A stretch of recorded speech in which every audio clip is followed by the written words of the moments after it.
জয় রাম, জয় গোবিন্দ। শ্রী শ্রী রাম ঠাকুরের চরণ কমলে রইল শতকোটি প্রণাম। প্রণাম রইল প্রিয় ভক্তবৃন্দের প্রতি। নমস্কার প্রিয় দর্শক বন্ধুরা, আজ আমরা পাঠ করব শ্রী শ্রী রাম ঠাকুরের পবিত্র বাণী, বেদবাণী তৃতীয় খণ্ডের 43 নং পত্রাংশ। জয় রাম, জয় Gobinda. Welcome to my channel Bedbani Shri Shri Ram ঠাকুরের বাণী। Please like, share and subscribe. Thanks for watching. পতিব্রতা ধর্মের মাহাত্ম্য ও ভগবত প্রেমের অন্তর্নিহিত সত্য নিয়ে থাকবে আলোচনা। চলুন হৃদয় উজাড় করে শ্রবণ করি এই অমৃতবাণী।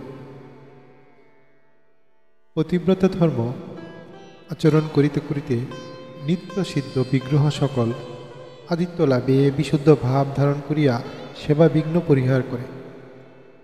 অদৃষ্ট চক্রই ফলাফল সুখ দুঃখ প্রবৃত্তির দ্বারা ভাসমান থাকে। দেহ ছাড়িয়া গেলে পতিব্রতার কিছুরই অভাব পড়ে না। নিত্যমুক্ত হইয়া ভগবানের সমীপ্য লাভ করিয়া তদ দ্বারা ভক্তিপূর্ণ হইয়া থাকে। জয় রাম, জয় গোবিন্দ। সহজভাবে উপযুক্ত বেদবাণী নিম্নরূপে ব্যাখ্যা করা যাইতে পারে। ঠাকুর এখানে বলেছেন, যে নারী পতিব্রতা ধর্ম যথাযথভাবে পালন করেন তিনি তাহার অন্তরে বিশুদ্ধতার দ্বারা ঈশ্বরীয় শক্তি বা নিত্যসিদ্ধ বিগ্রহের কৃপা লাভ করেন। তিনি সেবা কাজে কোনো বিঘ্ন অনুভব করেন না, কারণ তাহার চেতনায় ঈশ্বরপ্রেমে ভরপুর হয়ে থাকে।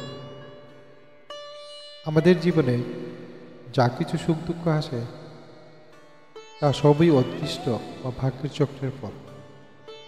কিন্তু পতিব্রতা নারী এসব সুখ দুঃখে ভেসে যায় না।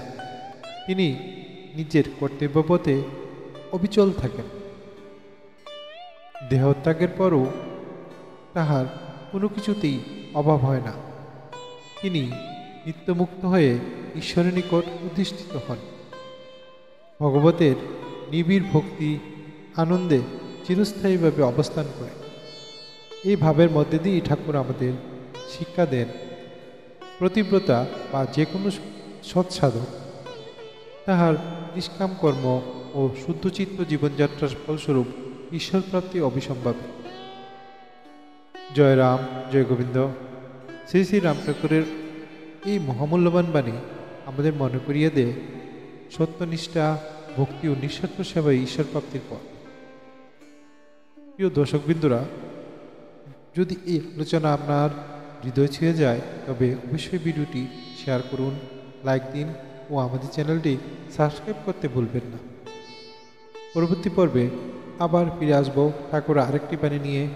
পরমেশ্বর আপনাদের সবার জীবনে ভক্তির আলোয় আলোকিত করুক।